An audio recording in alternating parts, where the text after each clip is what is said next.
রজব মাস চলতেছে, সামনে আসতেছে রমজান।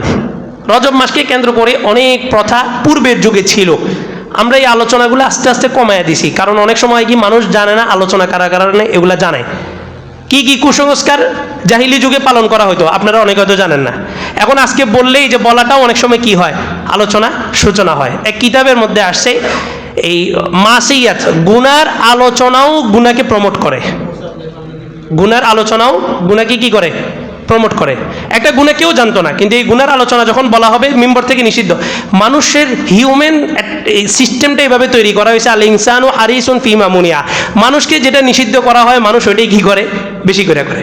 একটা গুণা কেউ জানে না, নিষিদ্ধ করার কারণে মানুষ ওইটা কি করে, বেশি করে। লকডাউনে বলছেন নামলে কি 144 ধারা চলতেছে, তো কিছু উৎসুক জনতার নামছে শুধু দেখার জন্য যে আসলে কি হয়, এমন হয়েছে না, কি হয় একটু দেখি।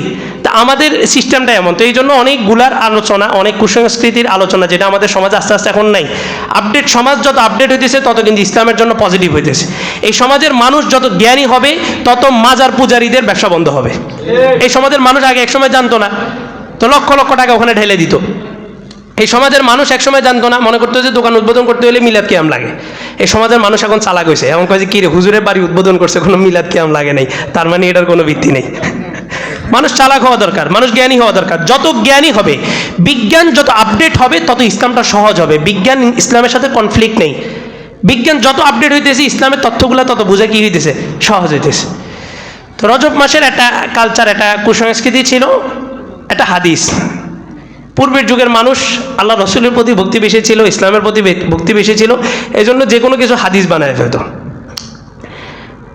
এক বেগুন ব্যবসায়ীর ঘটনা কিতাবে আসছে, বেগুন চলতেছে না, তো সে বাজারের মধ্যে একটা হাদিস বানাইছে, কয় যে রাসূল বলছে আল্লাহুম্মা বারিক লানা ফি বাজিনজান, মানে বেগুন খেলে বেগুনের মধ্যে বরকত আছে। ও হাদিস বানায় ফেলছে, সাথে সাথে বেগুন সব বিক্রি হয়ে গেছে। তো এরকম একটা কালচার একসময় ছিল, মানুষ যে কোনো কিছু বলতো যে এটা রাসূল বলছে, এটা হাদিস, এটা কোরআন।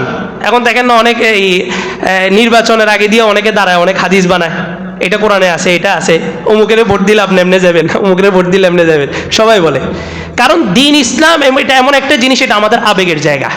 যেই মানুষটা তন্ত্রের পিছনে দৌড়াইতেছে ওই মানুষটাকেও আপনি বলেন যে আপনি কি কোরআনী শাসন চান কিনা, তো বলবে যে চাই, আবেগের জায়গা থেকে। এটা আমাদের একটা আবেগে মিশ্রিত। তো রজব মাস সম্পর্কে এরকম একটা হাদিস ছিল, যে ব্যক্তি রজব মাসে রোজা রাখবে, রজব এটা একটা জান্নাতের একটা নহরের নাম, যে ব্যক্তি রজব মাসে একটা রোজাও যদি রাখে তো আল্লাহ তাআলা তাকে জান্নাতের ওই নহর থেকে পানি পান করাবেন। এই যে এইটার কোনো ভিত্তি নেই, মানে বললাম আর কি যে এটা একটা কালচার একসময় ছিল। তো রজব মাসের এরকম অসংখ্য কুসংস্কৃতি ছিল। আরেকটা কুসংস্কৃতি ছিল উটের প্রথম বাচ্চা। উটের প্রথম বাচ্চা যেটা হয় এটা তারা আল্লাহ রাস্তায় কোরবানি করতো, অথবা ছাগল, এটা কোরবানি করতো রজব মাসে।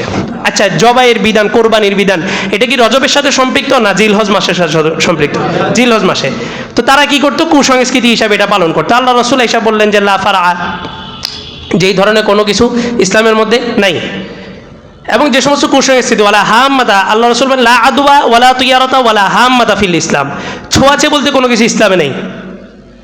তো হুজুর অ্যালার্জি তো ছোঁয়াচে, এই ছোঁয়াচে না, এটা বাস্তবতা আছে। অ্যালার্জি তো দেখা যাচ্ছে, আপনি চুলকাইছেন, এখান থেকে একটা বিষাক্ত পানি বের হয়েছে, এটা যার শরীর লাগবে তার শরীরে অ্যালার্জি হবে, এটাকে ছোঁয়াচে বলে না। ছোঁয়াচে হচ্ছে অন্তরে একটা বিশ্বাস।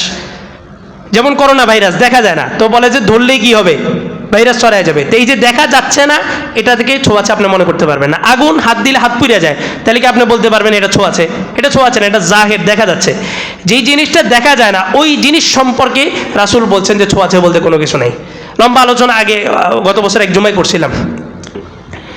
তা আল্লাহ রসুল ইসলাম আসার পরে বললেন লা আদওয়া ওয়ালা তিয়ারাতা ওয়ালা হাম্মাতা ফিল ইসলাম, ইসলামে অশুভ লক্ষণ বলে না বের হয়েছে, তো একটা কাকের আওয়াজ শুনছে, তো ঘরে ঢুকে যায়, আজকে আর কি করা যাবে না, বের হয়ে যাবে না। এটা কিন্তু এখনো আছে, ঘর থেকে বের হয়েছে, সকালে ফজরের সময় একটা কুকুর দেখছে, তো আজকে সারাদিন মনে হয়। আবার কিছু একটা হইলে বলে কার মুখ দেখে যে আজকে উঠছিলাম, এটা বলে, কিন্তু এখনো মহিলারা বলে। এই সমস্ত কুসংস্কৃতিগুলো এখনো আছে।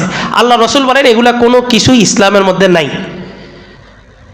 সাহাবী আসছে, আয়েশা বলে যে ইয়া রাসূলুল্লাহ, আপনি যে বলেন ছোঁয়াচে বলতে কোনো কিছু নাই, আমার উট একটা আছে, অমুকের উটের লাম্ফি একটা রোগ আছে, যারা গরু খামার করেন ওনারা বুঝবেন, লাম্ফি মানে হাঁটু, একটা হাঁটু রোগ, হাঁটুতে একটু অ্যালার্জি হয়, এই যাতে এটা ছোঁয়াচে, এটা এক গরু থেকে আরেক গরুতে যায়, এটা ছোঁয়াচে, কারণ এটাও যে পানি বের হয় দেখা যায়, বিষাক্ত বিষয়টা।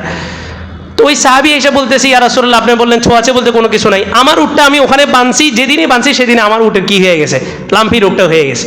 তা আল্লাহ রসুল তাকে এমন একটা জবাব দিলেন, এটা আমাদের জন্য একটা ইমানই চেতনা। আল্লাহ রসুল বললেন, ঠিক আছে, তোমার কথা মানলাম, ওইখানে ঘোড়ার পালের মধ্যে এই রোগটা ছিল, তোমার ঘোড়া বা উট ওখানে বাঁধার কারণে তোমার উটের মধ্যেও আসছে। তাহলে তুমি আমাকে জবাব দাও, মানিল আইদুল আউয়াল, সর্বপ্রথম যেই উটটার হয়েছিল ওই উটটা কোথা থেকে তৈরি হয়েছে, ওই উটটার ওই রোগটা কোথা থেকে আসছে?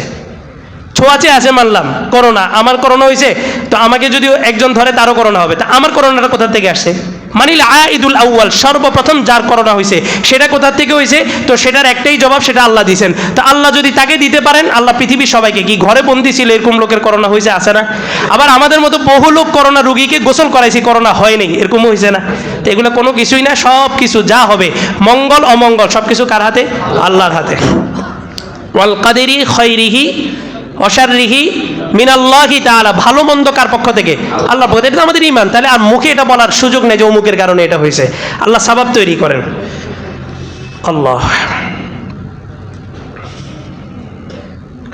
রজব মাসের আলোচনাগুলো আমাদের সামনে ধীরে ধীরে আসবে। রজব মাসটা আশুরে হরম, 4টা নিষিদ্ধ মাসের মধ্য থেকে একটা মাস।